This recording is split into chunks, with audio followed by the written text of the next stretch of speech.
On December 5, 1872, the Atlantic Ocean was its usual gray, imposing self. The crew of the British brigantine Dei Gratia was making its way toward the Strait of Gibraltar when their lookout spotted something unsettling. A ship drifting aimlessly, its sails flapping uselessly in the wind. As they drew closer, the name became clear, the Mary Celeste. Captain David Morehouse felt a chill run down his spine. He knew this ship. He'd even had dinner with its captain, Benjamin Briggs, just before they both set sail from New York. But the Mary Celeste should have been in Genoa, Italy by now, not floating aimlessly hundreds of miles off course. He hailed the ship, shouting across the waves, but the only reply was the lonely cry of a seagull and the slap of water against the hull. There was no sign of life. A profound sense of unease settled over the Dei Gratia. Something was terribly wrong. Morehouse ordered a few of his men, including his first mate Oliver Devoe, to take a small boat and investigate. As they rowed closer, the silence from the other vessel grew louder, more ominous. The moment they climbed aboard the Mary Celeste, the strangeness hit them like a physical force. The deck was deserted, silent. The ship was seaworthy, but it felt empty, abandoned. One of the first things they noticed was the ship's main pump. It was disassembled, its pieces lying on the deck. It wasn't broken from a struggle or an explosion. It looked like someone had carefully taken it apart. Why would anyone do that? The pump was the ship's lifeline, essential for keeping it from taking on too much water. Nearby, a sounding rod, used to measure water in the hold, was discarded on the deck. It looked like it had been dropped in a hurry. The men cautiously made their way below deck, their lanterns casting long, dancing shadows. Their boots splashed in about 3.5 feet of water sloshing in the hold. It wasn't a critical amount, but it was enough to be a concern, especially with a disassembled pump. A skylight was shattered, and one of the hatches was open, letting the cold sea spray in. Yet, despite these signs of disarray, the rest of the ship was eerily pristine. In the captain's cabin, everything was tidy. Personal belongings were exactly where you'd expect them to be. Captain Briggs' sword was still in its sheath, and on a small table, his wife's sewing basket sat, a thimble and thread still waiting for her touch. Her sheet music was neatly arranged on her small harmonium organ. It was as if the occupants had just stepped out for a moment and were planning to return any second. In the crew's quarters, it was the same story. Sailors' pipes, tobacco, and oilskin boots were left behind. Money was still in their sea chests. A half-eaten breakfast sat on a plate, now cold and stale. These were seasoned sailors. They wouldn't abandon their possessions, their wages, or a perfectly good meal without a very, very good reason. The ship's cargo, over 1,700 barrels of denatured alcohol, was mostly intact. There was no sign of a mutiny or a pirate attack. The cargo was valuable, but it wasn't the kind of thing you could easily sell at a port, which made piracy an unlikely motive. But some crucial things were missing. The ship's only lifeboat was gone. The ship's chronometer, a vital tool for navigation, was also missing, along with the sextant and the ship's registration papers. It seemed Captain Briggs and his crew of 7, along with his wife Sarah and their 2-year-old daughter Sophia, had deliberately left the ship. But why? Why abandon a sturdy vessel with ample food and water for 6 more months?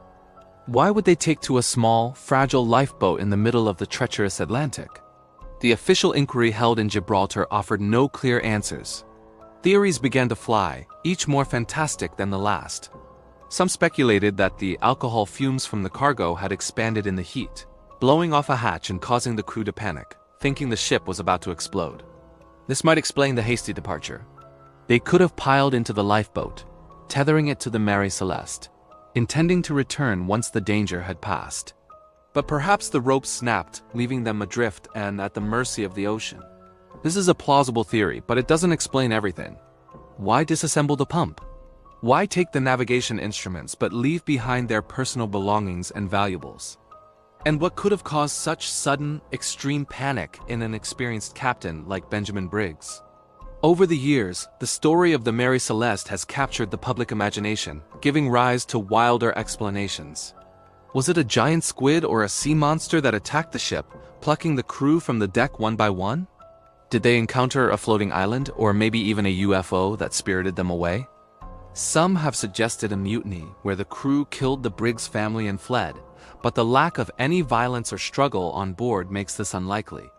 Another idea points to food poisoning from ergot-contaminated rye flour, causing hallucinations and madness, but again, there's no solid evidence.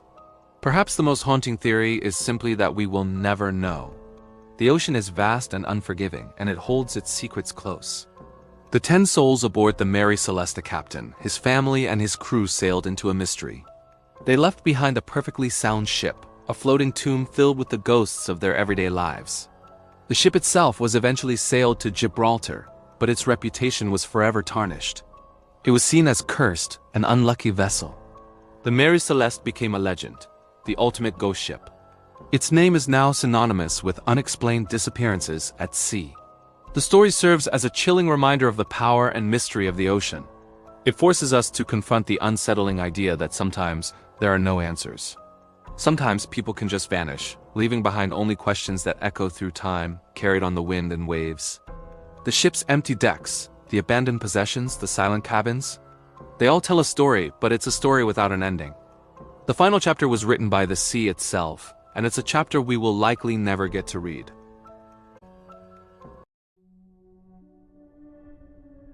In the dim, flickering light of the mid-19th century, a time steeped in grief and a desperate yearning to connect with the departed, a new kind of terror began to emerge. It wasn't born of folklore or fireside ghost stories, but from the cold chemical heart of a new invention, the camera. An instrument designed to freeze moments of life was about to become a vessel for capturing death.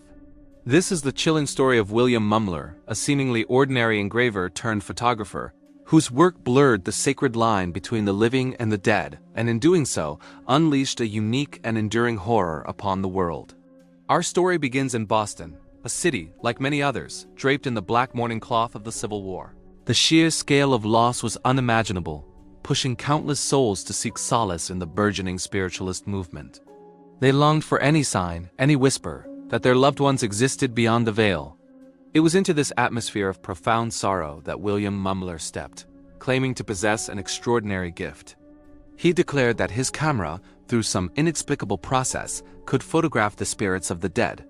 Working alongside his wife, Hannah, a practicing medium, Mumler's studio became a place of eerie pilgrimage. They produced what came to be known as spirit portraits images that were as unsettling as they were sought after. Imagine the scene. A grieving mother sits for a portrait, her face etched with loss. When the photographic plate is developed, a hazy, translucent figure appears beside her, the ghostly image of her fallen son.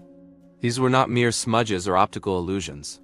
They were distinct, ethereal forms, their features sometimes recognizable, their presence undeniably uncanny. The effect was electrifying. These photographs were something entirely new, a terrifying fusion of science and the supernatural. In one image, a spectral arm drapes itself over a sitter's shoulder. In another, a shadowy face looms behind an unsuspecting subject, its eyes hollow and dark.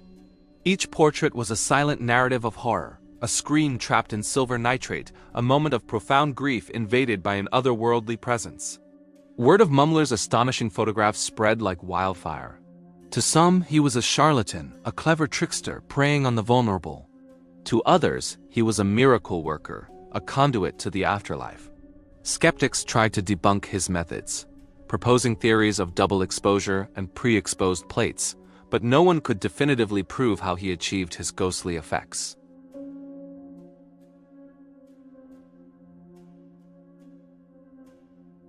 His studio transformed into a liminal space, a crossroads where desperation met the divine and hope wrestled with an undercurrent of profound fear. People flocked to him, willing to pay handsomely for a chance to see their lost relatives one last time, even if it meant inviting a specter into their reality. But such dark and sensational work could not remain in the shadows forever. As Mumler's fame grew, so did the scrutiny. The whispers of fraud grew into a roar of accusation, culminating in a sensational trial in New York City in 1869. The case against him was formidable, led by none other than the master showman and debunker of hoaxes, P.T. Barnum. Barnum hired a photographer to create a ghost photo of himself with the spirit of Abraham Lincoln, demonstrating how easily such illusions could be manufactured. The courtroom was a theater of the bizarre, with believers testifying to the authenticity of their portraits and skeptics dissecting the mechanics of photography. Despite the powerful opposition and the logical explanations for his trickery, The prosecution couldn't land a decisive blow. They couldn't prove beyond a reasonable doubt that Mumler was intentionally defrauding his clients. In a stunning verdict, he was acquitted. The law could not convict him, but the court of public opinion was less forgiving. The trial shattered his reputation. Though he was a free man, the cloud of suspicion and fear he had conjured never truly dissipated. His career as a spirit photographer was over. Yet the photographs remain. They have survived for over a century, silent and haunting artifacts from an era of mass grief and paranormal obsession. Looking at them today, it's impossible not to feel a chill. We see the stiff, formal poses of the living sitters, their faces a mixture of hope and trepidation. And beside them, the ghostly apparitions faded, transparent, and unnervingly present. They are reminders of a time when the boundary between our world and the next seemed terrifyingly thin. What was the true secret hidden within William Mumler's camera? Was it merely a clever application of double exposure, a cold, calculated deception for profit? Was it a product of collective hysteria, where grief-stricken people saw what they desperately wanted to see? Or was it something far darker? Could his camera, through some accident of chemistry or intention, have truly opened a doorway? A portal to the other side, capturing not just light and shadow, but echoes of souls trapped on glass. When you gaze into the eyes of these photographic ghosts, a disturbing question lingers. Did they consent to be seen? Were they willing participants, reaching across the void to offer comfort? Or were they something else entirely? Warnings from a realm we cannot comprehend, their images captured against their will, their spectral forms now trapped between worlds. A permanent, terrifying glitch in the fabric of reality. The true horror of Mumler's work isn't just the possibility of a hoax, but the chilling alternative, that it was real. And these captured souls are still here, watching us from their faded 19th century prisons, a silent testament to a fear that never gets old. Have you ever thought that something as simple as a phone number could be cursed? Not just unlucky, but deadly. Today we re-diving into a story that feels like it's straight out of a horror movie, but it's all too real. This is the chilling tale of Bulgaria's most infamous phone number. 0888888888888, number so feared it had to be permanently disconnected. Our story begins in the early 2000s with Mobitel, a Bulgarian mobile phone company. They issued a brand new, very memorable number, all eights. The first person to own this prestigious number was none other than the CEO of Mobitel himself, Vladimir Grashnov. He was a powerful figure, but his life came to a tragic end in 2001. He died from a fast-acting cancer at just 48 years old. The official cause was cancer, but whispers and rumors quickly spread. Some claimed it was radiation poisoning, while others pointed fingers at business rivals, suggesting a more sinister, deliberate act. Whatever the truth, one detail stuck in the public's mind. He was the owner of that special number. After his death, the number was passed on. Its next owner was a man named Konstantin Dimitrov. Unlike the CEO, Dimitrov was a notorious figure, a suspected Bulgarian mafia boss with a vast empire. He was living a lavish, high-stakes life. But in 2003, his life was cut short in a brutal public assassination. While visiting the Netherlands, he was shot and killed by a lone gunman in broad daylight, right in the heart of Amsterdam. And guess what the police found in his pocket? A mobile phone with the active number 08888888888. The connection was becoming harder to ignore. First a Xe, now a crime lord. Two owners, two untimely deaths. The legend of the cursed number was starting to take shape, but the curse wasn't done yet. The number was reissued one last time, falling into the hands of a man named Konstantin Dishlev. Dishlev presented himself as a legitimate real estate agent, but authorities suspected he was a front for a massive cocaine trafficking operation. His story followed a terrifyingly familiar pattern. In 2005, just after leaving a popular Indian restaurant in Sofia, Bulgaria, he was gunned down, shot dead on the street. And just like the others, he was in possession of the very same phone number. 3 owners, 3 violent or sudden deaths. The pattern was undeniable and utterly terrifying. After Dishlev's murder, Mobitel finally acted.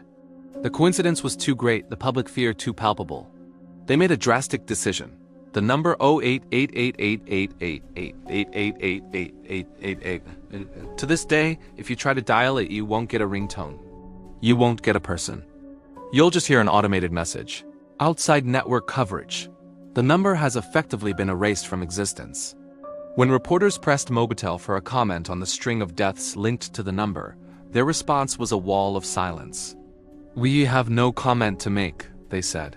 "We won't discuss individual numbers." This refusal to explain only fueled the fire of speculation. Was it a genuine curse? Or was there a more logical yet equally dark explanation? Let's break down the rational side for a moment. Skeptics would argue that this is a classic case of correlation, not equaling causation. The first owner, Vladimir Grashnov, died of cancer. While tragic, it's a natural, albeit aggressive, disease. The other two owners, Dimitrov and Dishlev, were heavily involved in the criminal underworld. Living that kind of life comes with extreme risks. It's not entirely surprising that they met violent ends. Perhaps the number, being so memorable and prestigious, was simply attractive to high-profile, high-risk individuals. They weren't cursed by the number. They were already living on borrowed time because of their lifestyles. The number was just an incidental, spooky detail in their stories, but that explanation doesn't satisfy everyone. For those who believe in the unexplained, the pattern is too perfect. 3 for 3. The number itself seems to have been a magnet for death. Some paranormal theories suggest that numbers can hold energy. The number 8 in some cultures is associated with luck and fortune, but in others, an excess of it can be seen as an imbalance. Could the repetition of the number 8 have created some kind of negative energetic vortex, attracting misfortune to its bearer? It sounds far-fetched, but when you look at the evidence, it's hard to completely dismiss the eerie coincidence. This story isn't an isolated incident. Cursed numbers are a part of folklore all around the world. In Thailand, there are legends about the number 999999999 number. People report receiving calls from it, followed by accidents or sudden deaths. In Pakistan, a specific number was rumored to cause hemorrhaging in those who answered it, sparking mass panic. In the United States, there are countless stories of ghost numbers where people receive calls with just static, whispers or silence, often linked to the phone numbers of deceased individuals. But what makes the Bulgarian case so unique and so compelling is that the curse had real-world consequences. It wasn't just a story people told each other. It was a phenomenon that forced a major corporation to take a phone number out of circulation forever. They didn't just change it or reassign it quietly. They killed it. That action lends a strange sort of credibility to the curse. It's one thing for people to be superstitious, but it's another for a company to essentially admit, through its actions, that a number is too dangerous to exist. The story of 08888888888888 our modern, technology-driven world, the ancient fears of curses and bad omens can still find a place to thrive. A phone number is just a string of digits, a tool for communication. But in this case, it became a symbol of death, a digital grim reaper. It became a deadly invitation that, after 3 tragic events, no one dared to answer again. So what do you think? Was it a supernatural curse, a string of unbelievable coincidences, or simply a case of a desirable number falling into the hands of men who lived dangerously? The truth may be lost to time, but the legend of the cursed Bulgarian phone number lives on. Thanks so much for watching. If you found this story as fascinating as I did, make sure to hit that like button and subscribe for more deep dives into the world's strangest mysteries. And let me know in the comments below what you believe really happened. See you in the next video.